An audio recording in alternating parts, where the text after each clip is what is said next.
How to turn on age restriction on FB page.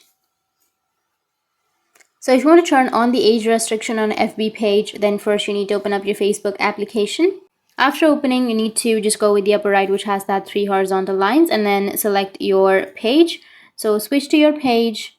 Now after switching to a page, again go with the upper right, which has that 3 horizontal lines. And now you can scroll down, go with settings and privacy, and tap on settings. It will take you to the page settings section. Now under page settings, you can just scroll down.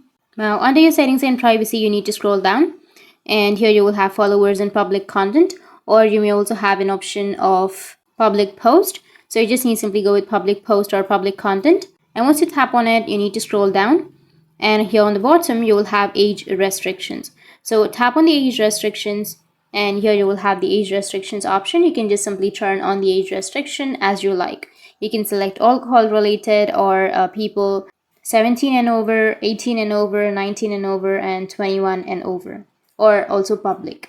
So go with save, and that's how you can turn on the age restriction on your Facebook page. And if you have any questions, feel free to comment below. Thanks for watching.